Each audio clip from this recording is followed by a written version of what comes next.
Hello and welcome everybody.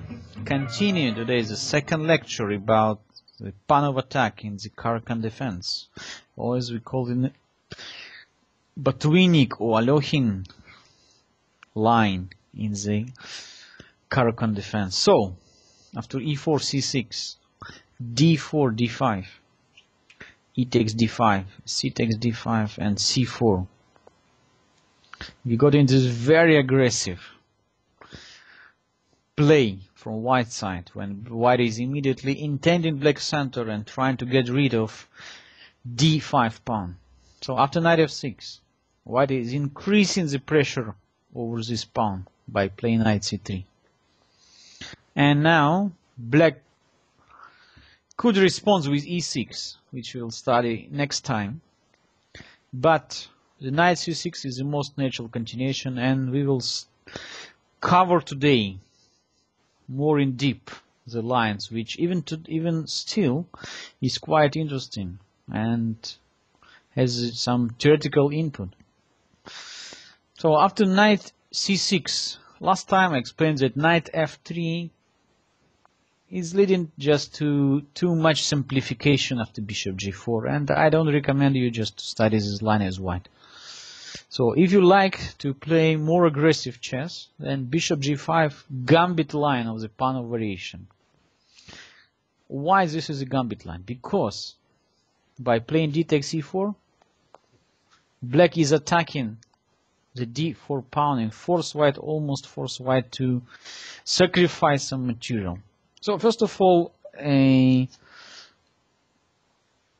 let's finish here. Let's finish about the d4 d5 continuation.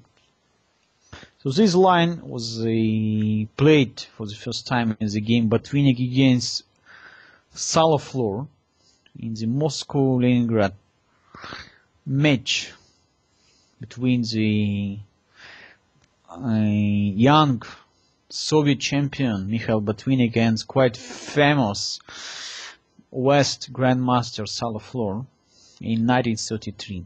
And in that line, Batwinik lost the first game, but in the second he prepared already quite good, and after knight e5,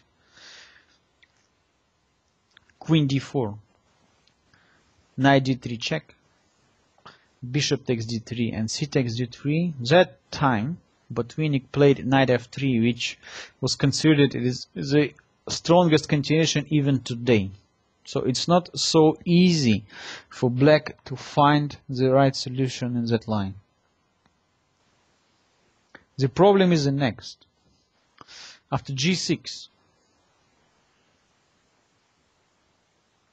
bishop takes f6, e takes f6, and short castling for black is extremely difficult to find how to finish the development. Despite the fact black is having two bishops and still extra pawn, Salaflor just can't solve his problems here at all. In one other games played between Sili and Kovac in Budapest 1936, 3 years later than Batwinik's against Floor game, black played bishop d6, but after knight e4, bishop e7, and d6, black is in so critical position. Bishop f5, last chance to mix up things, because now if d takes e7, then queen takes d4, knight takes d4, and bishop takes e4, black is still surviving. Unfortunately, white is playing much more easy. After rook f2 e1, black has to resign. Since bishop takes e4, rook takes e4 leads to the losing position. Black's bishop on e7 spinned and the game is over. So queen takes d6, queen takes d6, black is losing a piece. Short castling, rook takes e7 or d takes e7, losing the game. So Salaflor in this position decided to attack after queen b6, but Batwinik realized his huge development advantage by simple rook f2 e1, forced black king to stay in the center clear that bishop e7 leads to the piece lose after d6.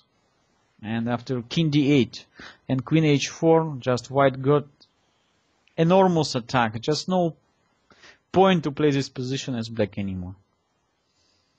g5, queen h5, bishop d6, queen takes f7,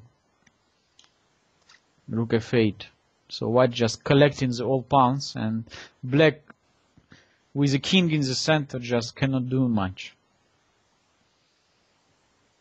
g4, knight d2, queen c7. Of course, with the black's king in the center, white has no idea to exchange queens. Queen h6, queen f7, knight c4. White is having decisive, also positional, also material advantage. And after bishop e5, knight takes e5, f takes e5, queen g5, queen e7, queen takes e5. White has just too many extra pawns. The game finished very fast. After queen takes, rook takes, bishop f5, rook f1, king d7, f3, b5, f take g4, bishop take g4,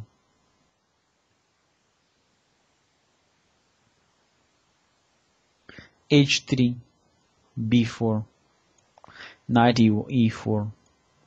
So just show you this game up to the finish because it just has theoretical interest, from historical, I would say, interest.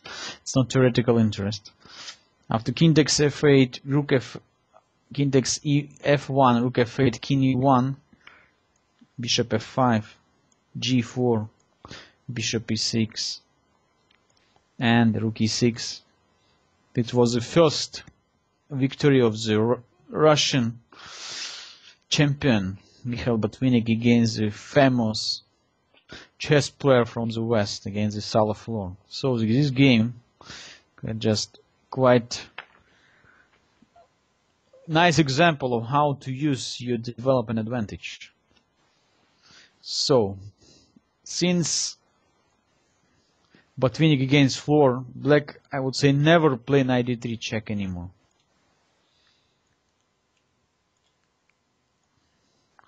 e4, c6, d4, d5, takes, c4, knight f6, knight c3, knight c6, bishop g5, and d takes c4. So today's theory says that after d5, knight e5, and queen d4, black could play h6, and the position is not so simple, since white has to find a way for the bishop. Now, if bishop captures on f6, then of course black captures with a pawn, e takes f6, and just open the bishop on d6 or b4. In case white is captured on e5, after h take g5, the position is also not so simple. So still playable for black. Of course, possible for white here also to play bishop on h4, bishop to f4, but just not that simple as it happened after knight d3. So after knight d3, the advantage is quite significant in this position after knight d3, bishop takes, c takes d3, and knight f3. And it's easy to understand for us because evaluation of position, white has all his pieces in the game, just king is one move away from the castle, and black is having some problem in the center, so white is controlling the most important squares. Also, look at that. d3 pawn is going to be lost very soon. Clear initiative for white in that line. So that's why today, more and more, we consider as a must continuation bishop takes c4. This was Botvinnik's Alokhin's idea. So Botvinnik always used to play d5, and Alokhin said that White is having so great development advantages, it's possible even to sacrifice the material, to sacrifice a pawn on d4. So that's why this line becomes just a real gambit. And that's why I'm including a lecture about the Panov variation in the Caracan defense into our gambit guide. So black could capture on d4, or with the knight or with the queen. So let's understand first of all that in case black is playing e6, white simply continued developing his pieces after knight f3, going into the classical isolated pawn position. Most principle, of course, is just to capture the pawn. First of all, knight takes d4. This is not correct move. Now we will realize why. Knight takes d4 allows white to bring all the pieces very fast in the game. Knight f3. Knight takes f3. Queen takes f3.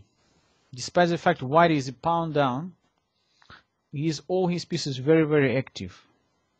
Open files in the center, and the position of the king on e8 is quite dangerous. So white is threatening all the time moves like bishop b5 check. Also rook d1, also short castling. So king on e8 is feeling so badly in many lines. Let's see what could happen in case of e6. Bishop b5 check. Bishop d7. Bishop takes f6. Now, if queen takes f6, white simply finishing the game, but bishop takes d7, king takes d7, queen takes b7, check.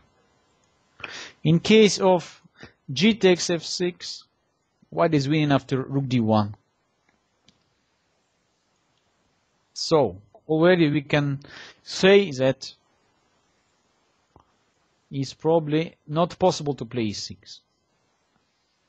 In that case, a6 only move. Black is trying to prevent white from moving the bishop to b5. But after short castling, e6.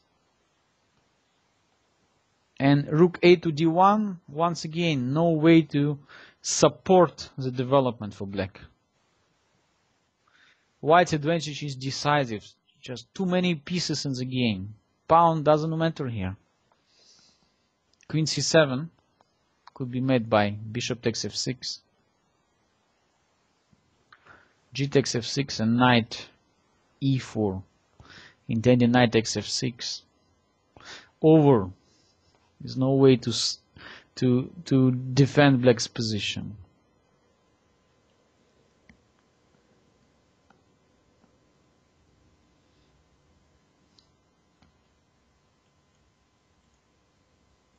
Possible also to play bishop b3. That's what happened in one of the games.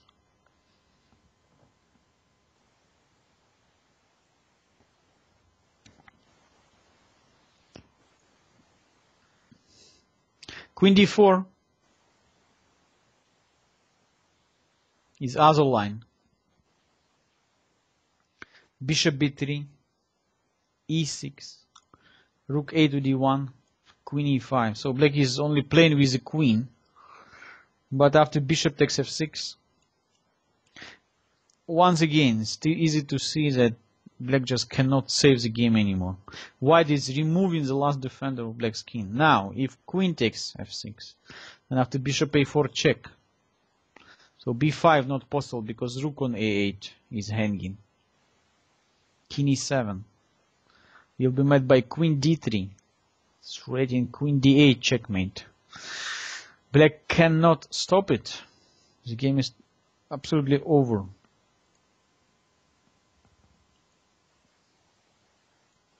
So g takes f6 played.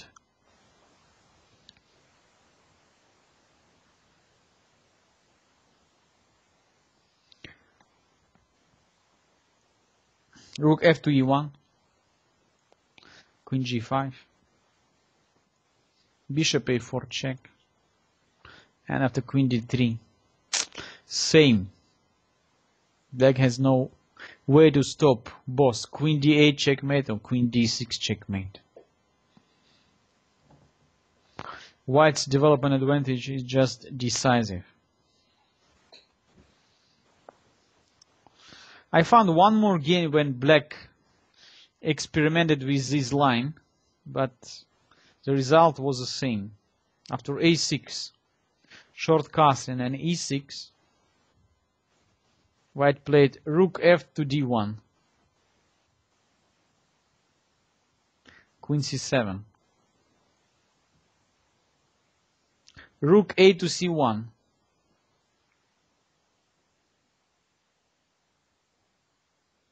now if queen takes c4, then knight d5 with the winning position.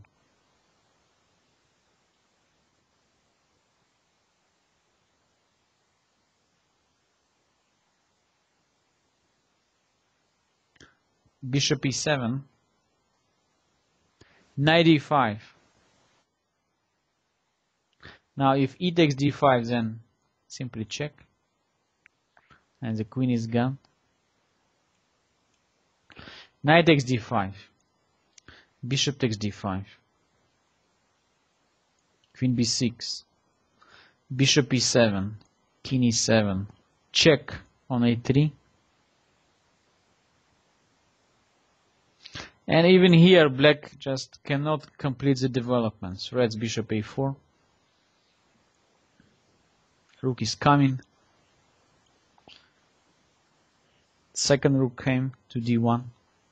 So still white is intending. Also bishop a4, also bishop takes e6 with a checkmate. Queen c7. Queen c5.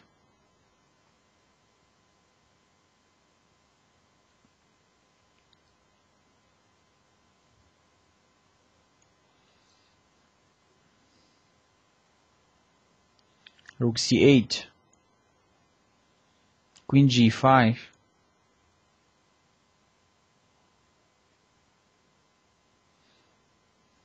king f8, queen c5,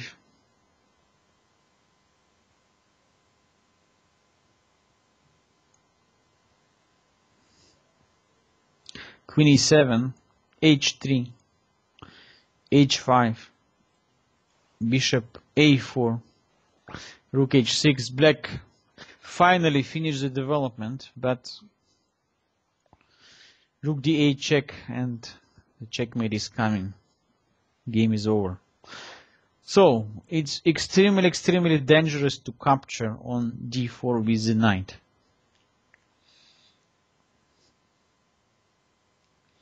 Even I believe that it's possible also just to improve white's play in this game,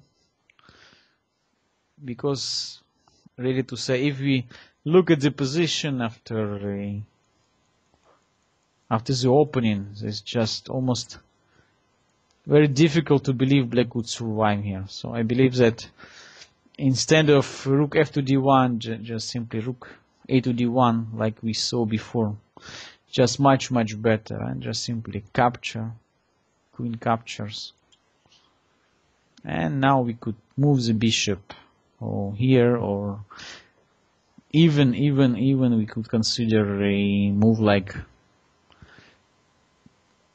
bishop bishop b3 with idea bishop a4.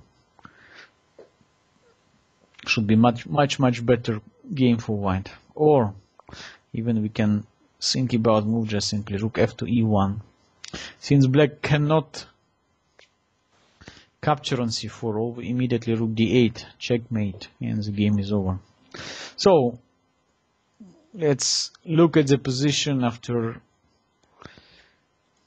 bishop takes c4, because the most important line here is queen takes d4.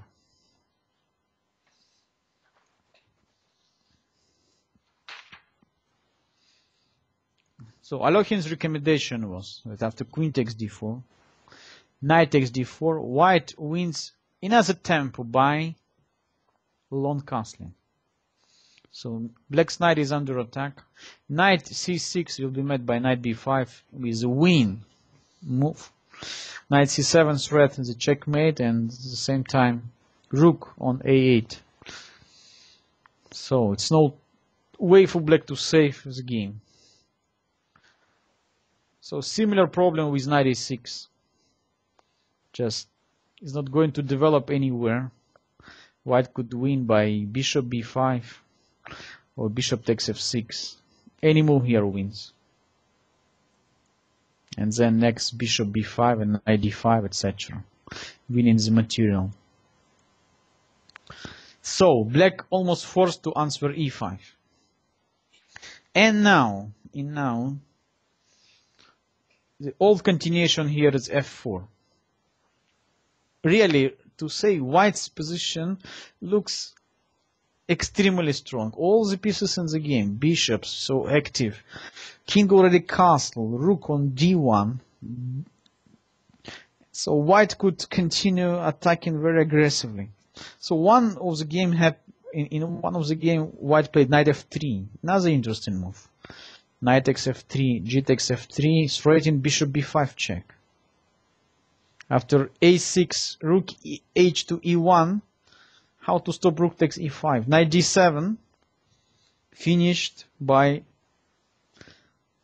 easy trick. Rook takes e5 check, and the game is over. This is a checkmate.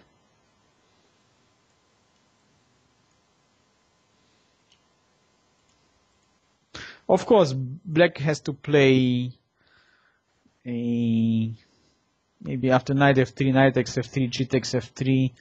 It's possible maybe to play bishop e7, or because after a6, rook e1, the position already quite dangerous.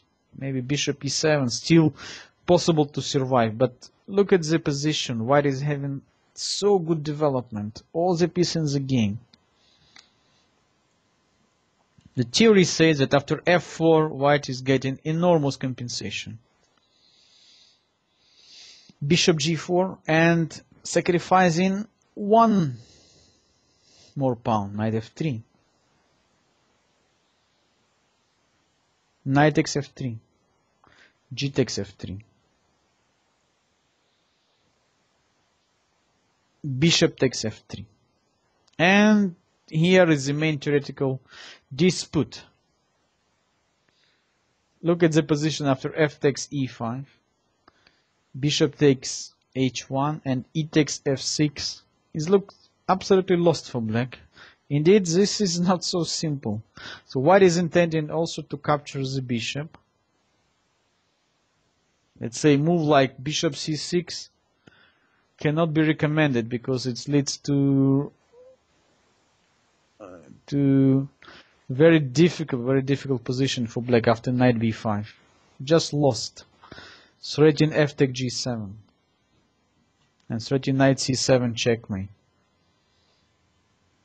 For instance, bishop goes somewhere, takes, and checkmate.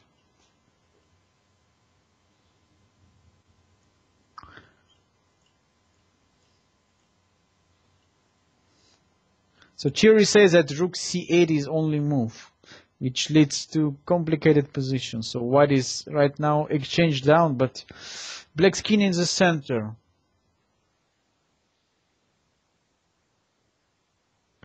Indeed, I would like to pay attention to one more idea, which played only just a half year ago between Viktor Korchnoi and Daniel Friedman in the third President's Cup in Baku.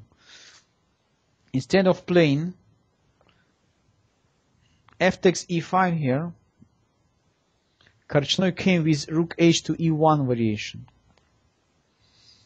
And after bishop takes d1, bishop b5 check, king d8, and rook takes d1, check.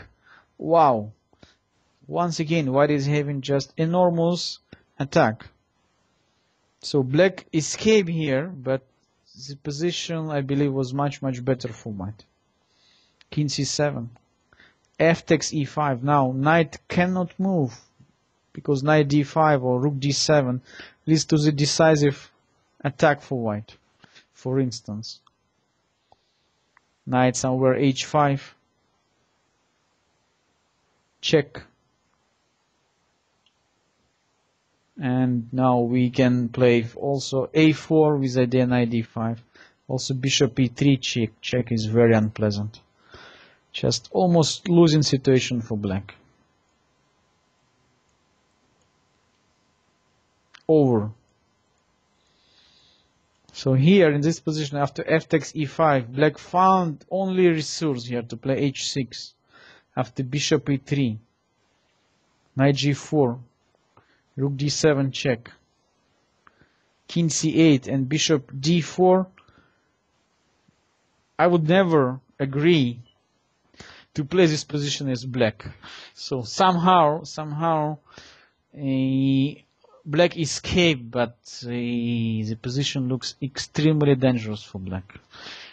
I would never recommend any of my students go with black on such complications where your king in the center and white's pieces are so strong in attack. So in the Alohin's sacrifice on pawn on d4, so even this line is still practicing, and I know some of grandmasters even ready to play this position as black, but believe me, this is extremely dangerous line for black. So bishop takes e4. Still, even today, you see even grandmasters are playing this line in 2008. So this double sacrifice of the pawns after knight f3 brings white just enormous attack. So that once again shows that brilliant idea of sacrifice, gambit line of Alexander Alokhin is still alive. So bishop takes e4 move is still one of the main and important responses in that line after d takes e4. So next time, next lesson, we will spend more time on a e6 move, which is the main theoretical response for black. So black is not going to develop the bishop from c6, trying to support the center, trying to improve very fast the development problem. So after e6, black is ready to go with the bishop out and then short castling, forget about the pawns. So believe that white has enough in all this line after knight c6. So we will study a bit more how to play with your isolated pawn. So how to develop the attack on the black's position in this classical structure. So thanks everybody for watching. It was the second part of the Panov attack in the Caracan defense. I believe you enjoyed our lecture, and see you next week. If you have any question, you can contact me by www.chesslessons.wordpress.com. See you next time. Bye.